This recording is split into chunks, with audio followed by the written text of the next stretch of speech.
Hi, everybody. Welcome to Soul Food. We're going to get started here. I'm so happy to be back and teaching and studying in Masilat Yesharim together. Last we left off, we were in the path of the righteous, or the path of the just. We're in the Midat HaZihirut, on the trait of being mindful. Love that. Mindfulness. Yeah. I was on a retreat a couple of months ago, or no, I think it was a month ago. I was on a retreat with the Institute for Jewish Spirituality with IJS, and we were talking about mindfulness. And I was thinking that mindfulness is really also, it's both an experience of being aware and being present. And I was also thinking that it's mislabeled. It's really labeled in the sense that even though I have that experience when I'm being mindful, that my mind is focused, I also have an experience of being mindless, meaning I don't have the mind filter between me and my experiences. Like, I'm just completely present, and I'm not really overlaying reality with all of my images and all of my trips and all my stories. So I kind of think we should be calling mindfulness mindlessness too, but wouldn't work maybe calling things mindless, be mindless. It's like a bad stigma against being mindless. But here in the Ramchal, in the teachings of the Holy Rebbe, or Moshe Chaim Luzzatto, the Ramchal, in his treatise on human development, on spiritual development, on the evolution of the spiritual person, he sets up the hierarchy based on the Breita, the early teaching of Pinchas ben Yair, who said that one trait will lead to another trait, Midat HaZihirut, right, and Midat HaZrizut, and Nikiyut, and so on. There are these traits that, in the words of, I think it was Engler, I'm not remembering 100%, but I remember reading it in Ken Wilber once, that the whole work of spiritual practice is to move from states to traits, from temporary states of awareness into more permanent states, which are called traits, where something isn't just a momentary or fleeting experience. So how do we make zihirut, which means to be watchful, mindful, to be careful, to be full of care, into a trait that we live with? So we were on page 30, and the Ramchal was teaching us that one of the great efforts of that which in us that doesn't want to be awake, that which in us that is pulling us away from wakefulness, mindfulness, is the advice of Pharaoh, meaning the Pharaoh, the inner Paro, that says Tichbad alehem avodah, that the more we work, the harder we work, the less time we have to be in the life that we're working on. I don't know about you, but I feel that way sometimes, especially here in New York City, that I work so hard, and there's almost always more work to do. And then when I stop, I realize that in stopping and being present and being mindful, I amplify my enjoyment of my life in such a powerful way. And also I amplify my own experience, sometimes of discomfort, that leads me to do the work sometimes that is so intense and so overwhelmingly important, and also so full. And sometimes just stopping, I realize that there's this voice that says, keep working, don't feel, keep working, don't notice, keep working. And it can be that way with exhaustion. Sometimes we're so tired and we keep working even though we're so tired, because stopping would mean feeling how tired we are, and somehow we have this story that the feeling the tiredness, the exhaustion, will be worse than ignoring it. We also get a buzz from being so busy. But in invoking this image of Pharaoh, the Mesilat Yesharim really invites in the notion that slavery can be an inner slavery, that Pharaoh, the Eitzah of Pharaoh, the advice or the dictate of Pharaoh can be something that we each struggle with every day.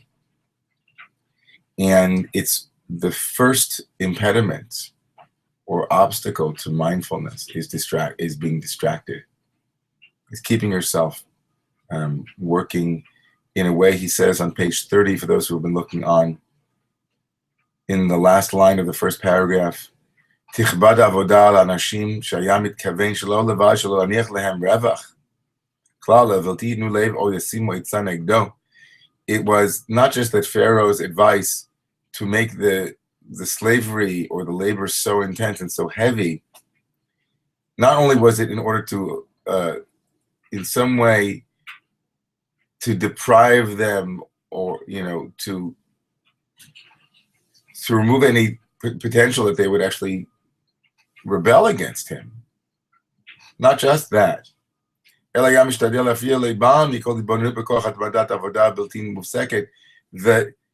intention, the dictate, the policy of intense labor was such to keep the masses from any internal awareness, any hitbonenut, any contemplation. And it deserves for us to stop here for a moment to think about what this means also in terms of the general overall, like what despots and what others don't want us to do. And it can be an inner despot, it can be an inner tyrant. Like whatever you do, don't have this inner freedom that is the legacy and the heritage of every free human being. Every human being, period, is to have inner freedom. One of the great and one of the great moments, I think, in Western history, in Western civilization over the past 100 years was when Alice Miller wrote a book, The Drama of the Gifted Child. And what she discovered was that, and named, was that children, to some degree, have the greatest double bind that we can imagine, in the sense that what the worst thing that you can do to someone, obviously, is physically enslave them or physically hurt them. That's clear. But maybe she wanted to argue, maybe what was even worse was to be in a situation where you don't even have inner freedom, and where your captors or the ones who are the pharaohs are not only enslaving your body but enslaving your own inner liberation or inner safety, that even in your mind you can't fantasize about them. You don't even have a moment where you're free internally to even feel that you can be safe on the inside to hate your captor, right? Or to the liberty, internal liberty, to feel whatever you want to feel, which is an inner freedom. And so Nelson Mandela and Sharansky, they were, at least on the inside, able to maintain the inner freedom to either love or hate, but it was up to them. They felt that they could be imprisoned in a cell physically, their body could be enslaved, their body could be imprisoned, but their inner awareness, their inner contemplative life, like the freedom to think what they wanted to think, was available to them. And what Alice Miller wrote was that children don't even have that. In an abusive situation for children, they don't have the freedom to hate their parents, because hating their parents is not really a possibility, because they need their parents. They wouldn't be able to survive with their parents. They're so dependent on their parents. So children have a double bind that if God forbid, they're enslaved in some way physically, or they're afraid physically in whatever way, they're also internally not free to be able to, or they don't feel internally free to have that space be sacrosanct. But here, the Ramchal is saying that was the Eitzah, that was the advice of Pharaoh, is that on the inner level, not only was he going to give them time as slaves to rise up against him, because they were working all the time, so they had no instinct to rebel, but the intention of this edict was to also remove any time to think. They were completely automatons. They were completely without any revach.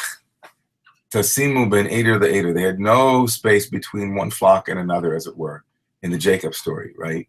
Where Jacob sends flocks to his brother and he places a revach, some kind of space between each of the flocks.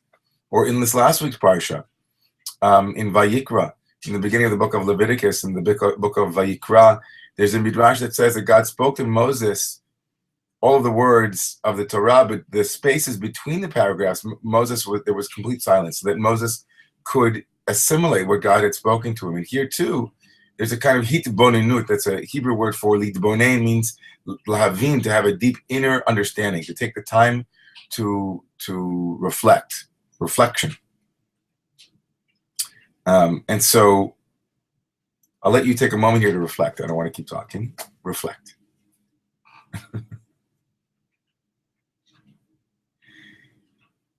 And then the Ramchal continues on the bottom of page 30.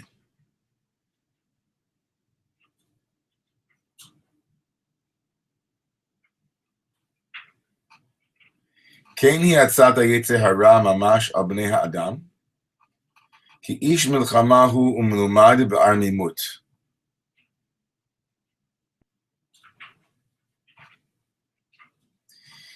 This ish milchama, this yetzer hara,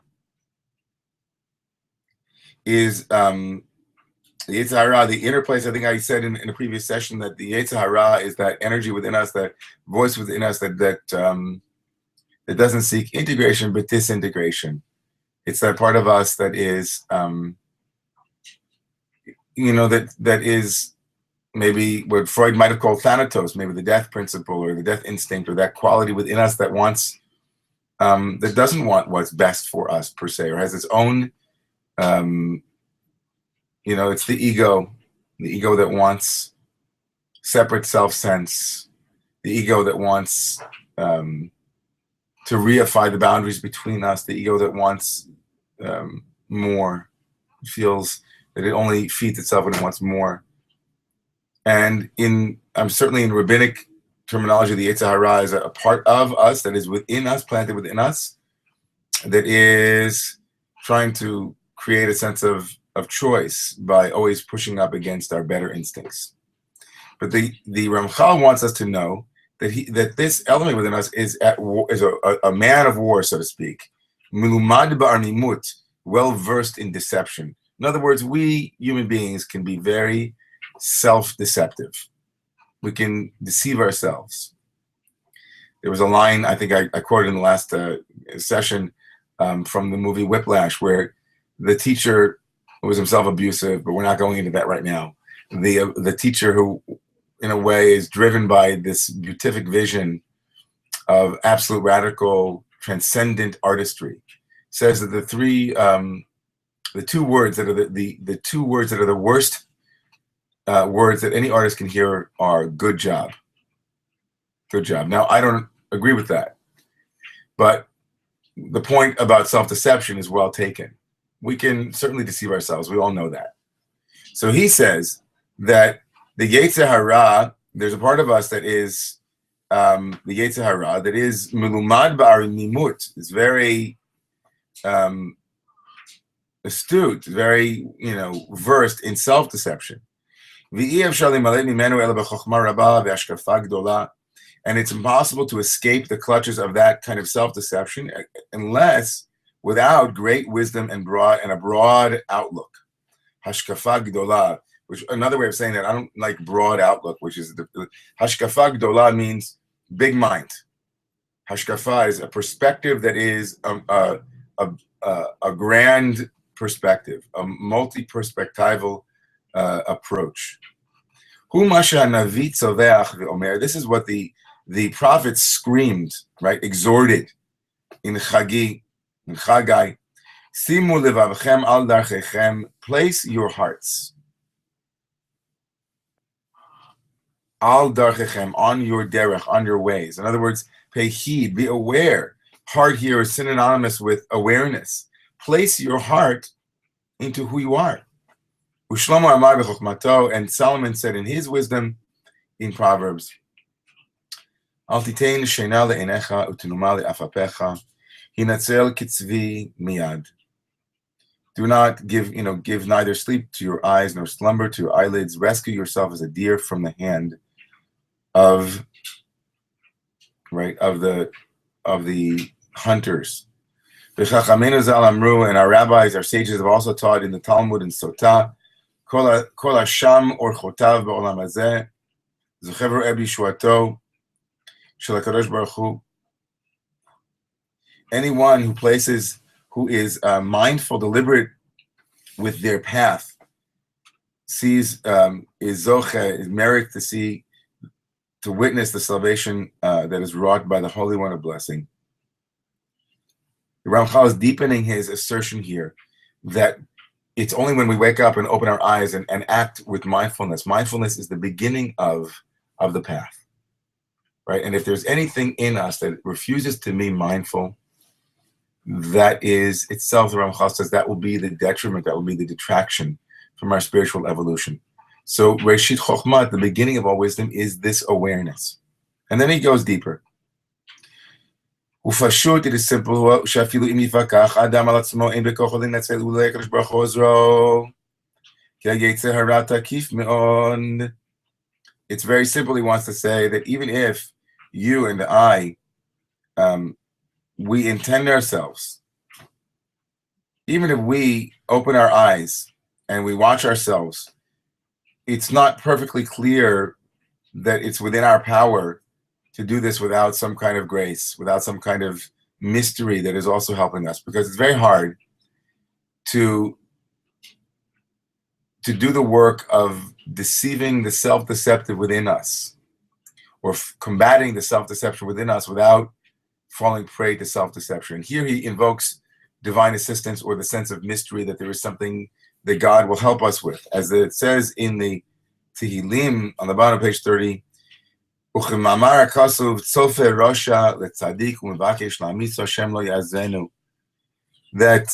in Tehillim, that the Rasha, the wicked one, looks to the righteous and seeks to kill him. God will not leave him. It's here talking in the Ramchal's terminology. Maybe the psalmist was talking about an actual evil person, but for the Ramchal here, it's the Rasha is the inner one, the Yetzer Hara, the one within us who is seeking to hold back our own growth for fear, for greed, for lust, for self-deception, for egoic reasons. But we need God's help in order to be able to make that manifest. And whatever that might mean, I mean, it might mean grace, it might mean the power that is beyond me, beyond my own ego, that is within me.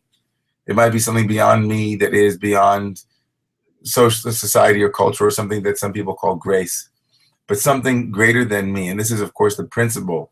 This is the basic fundamental principle of 12 steps, which is the most powerful, potentially one of the most powerful religious movements in human history, is the work that the 12-step program has done in the last century here in America, working with people who are addicted to all manner of things, all of us to some degree, falling prey to either substances or thought patterns or activities and behaviors that aren't coming from a place of wholeness and that bring pain and suffering.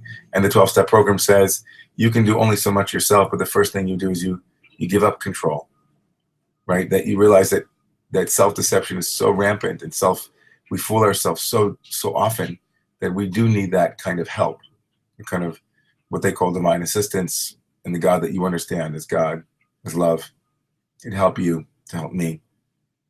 And on page 32, he ends the chapter as we will. Ach im adam mifakech al atzmo.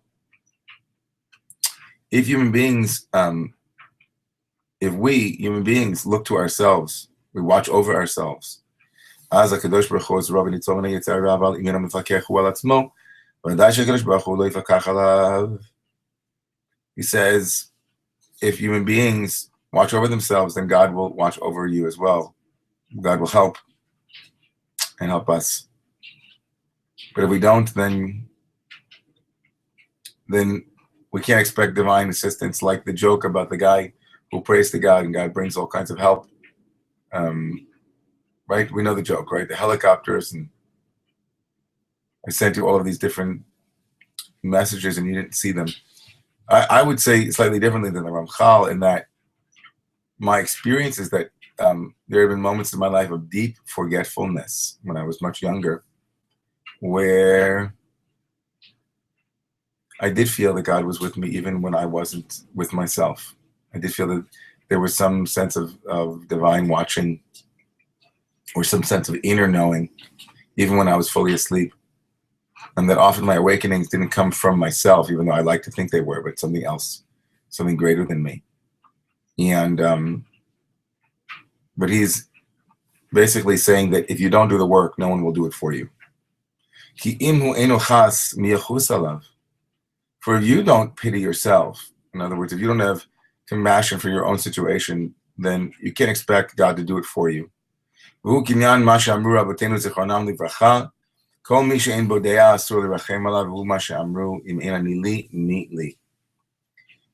is, who doesn't have de'al, right? If someone has no understanding, it is prohibited to have compassion for them. Meaning, if someone is so, if someone is acting so in such a belligerent and such a harmful way to themselves and to others, and refuses to heed calls to wake up, then then compassion is the wrong response to that kind of behavior in this understanding. If you're not, in other words, if you're not going to take care of yourself, if you're not sufficiently aware that this kind of work can't be done by someone from the outside for you, you have to do it for yourself, then your giving to that person actually won't support them at that moment, right? You'll be an enabler. And here the Ramchal is arguing against God as an enabler of activities that are unhealthy for the person, right? If a person won't find a way, if we won't find a way to wake up ourselves, then enabling that reticence, right? Enabling that hard-heartedness, it won't be good for anyone. And so the Ramchal here is davening, he's praying, and he's enjoining, he's saying to others, have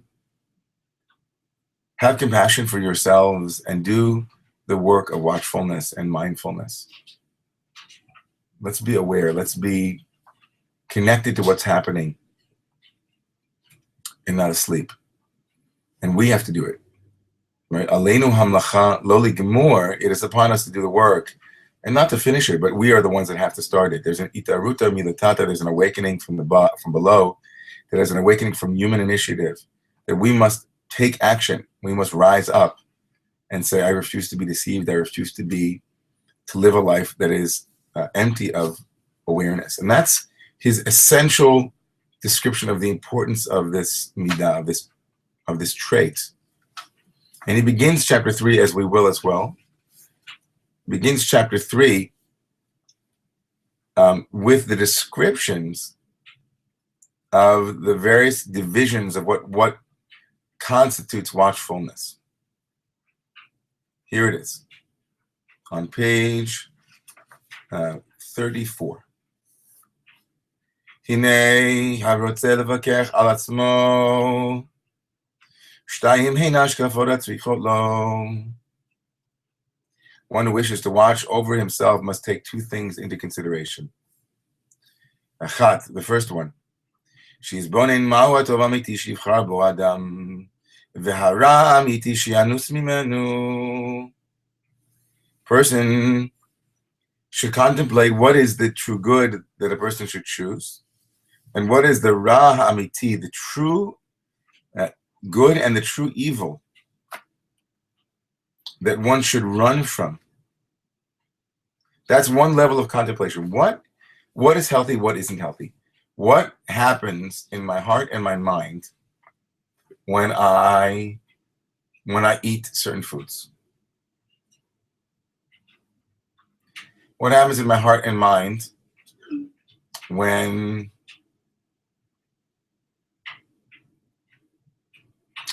I watch certain things? What happens in my heart and mind when I think certain thoughts? What happens in my heart and mind when I feel certain feelings? What happens in my heart and mind when I am in certain places? What happens in my heart and mind? Now, the Ramchal is going to actually entertain a different kind of contemplation than that, slightly. Because he's actually going to contemplate with the eye of the mind and not experientially. He won't say to you, okay, go out and check what really works. He's going to enter into a conversation that's slightly more theological about what is the true good and what is the true evil, and he'll have a certain assumptions about that. But before we go into that, I just want us, the 6 people who are watching and those who are going to watch later, to recognize that I'm advocating for the kind of contemplative practice that I use in my own life, which is just noticing what happens. Noticing what happens, when certain stimuli or certain thoughts, whatever the stimulus is, thoughts, feelings, foods, books I read, places I go, choices I make, what the effect is on me, just to be noticing that is the first level. Like what happens? What happens when I hang out with a person who loves to talk gossip and slander? Right? Maybe you love it. My assumption is that it's going to feel a little bit, you'll notice certain feelings. My assumption will be that they won't be necessarily feelings that are feelings of wholeness and loving. There might be smaller feelings, the feelings that engender us to feel a little bit smaller. And just to notice those things. The work of Byron Katie, or Katie as she's known, called The Work, asks 4 simple questions in order to arrive at the truth, the emet. And one of them is, how do you feel? What happens to you when you think those thoughts? How do you feel when you think those thoughts? That's awareness. Awareness. And what's the second? Consideration? On the 3rd line in the Hebrew, v'hashenit,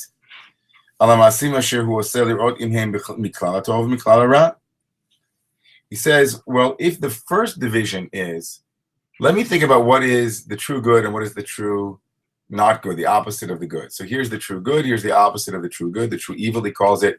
Now, my second level of awareness will be, once I've arrived at what's true good, then I'm going to think into, now, how do I group my life in terms of my actions? Do my actions align me with the true good or to the true evil, or are there somewhere in between?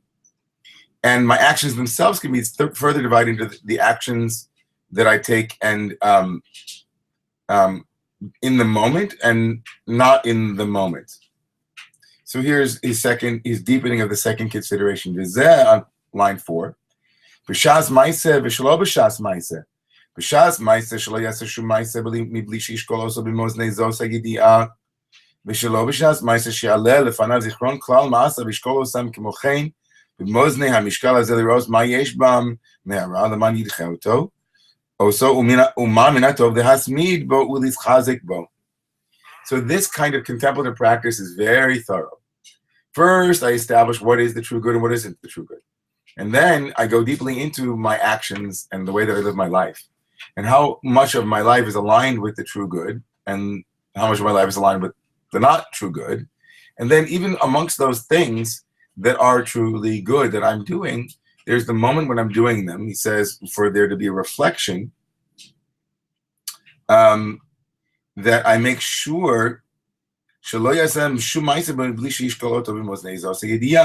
I don't do any action and before I actually weigh it in this scale, this knowledge scale, right? The scale of this understanding is what I'm about to do fit into the category of the things that are true good or those that are not true good or healthy and not healthy.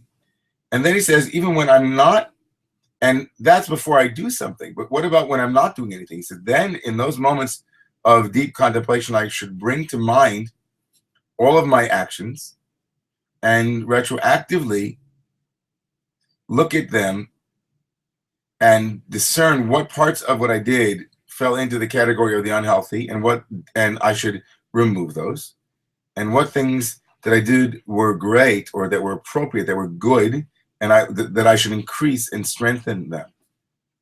It's a lot of contemplative practice. He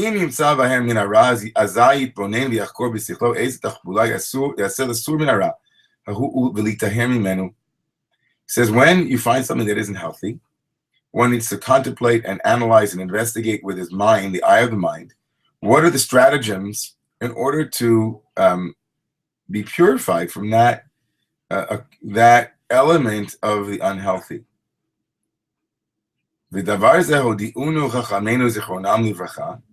This thing, we were told about this from the Chachamim. נוח לו לאדם שלא נברא יותר משנברא, ועכשיו שנברא יפשפש במעשיו, ויקרא דאמרי ימשמש במעשיו. He says that there's the saying in the Talmud that says, in Eruvin 13b, it is better for a person that he wasn't born. Better for a person to not have been born, not have been created. But once we've been created, right, one should live a life where one is, right, examining their deeds, and there are others who say you should feel your deeds. Some say you should be yifashfesh, which means to examine your deeds. And then there's a different another group of rabbis said, some say not you should examine your deeds, but you should feel them. And the Ramchal is going to say that both the examination of deeds and the feeling of deeds are both elements of reflecting on mindfulness.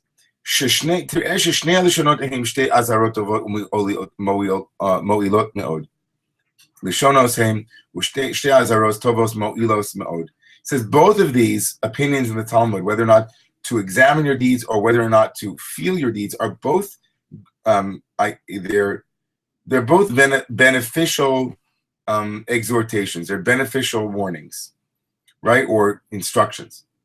What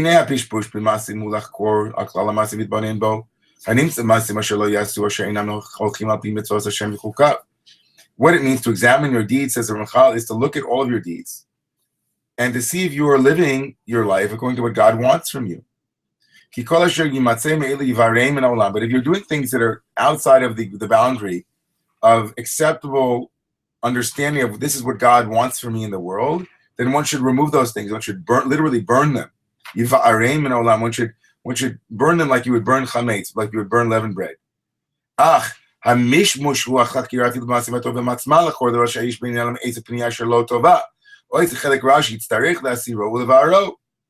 says that, but the second opinion in the Talmud that says that since we're already alive, we should examine our deeds, and some say we should feel them. The feeling of the deeds is in fact, even within the good things that we did, to purify even the things that we did that are healthy and wholesome, and see how we can make them even more healthy and more wholesome. That's what he says. That's what we reflect on. What is the good life, right? An unexamined life is not worth living, so let's live an examined life, says the Ramchal. That's the beginning of the path of spiritual evolution, is to bring mindfulness to everything that we're doing.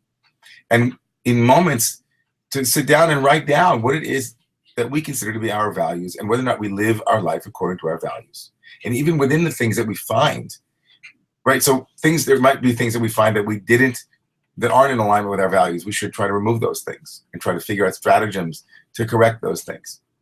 And then we should, even within the life that we're leading, try to continue to purify it and make it more in alignment with egoless, to some degree, egoless concerns. That's spiritual evolution.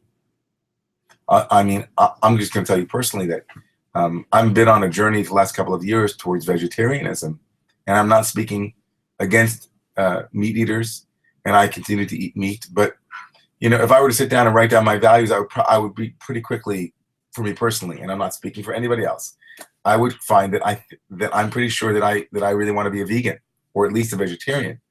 But it's hard to get there, isn't it? It's hard to get to that place where where one aligns themselves with one's values and doesn't allow, or tries to move from the place where ego and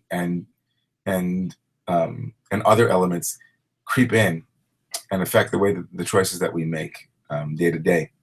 So I want to stop here in the middle of page 30, on the top of page 36, and we'll finish up this paragraph. Actually, you know what? Take one more minute and finish this paragraph.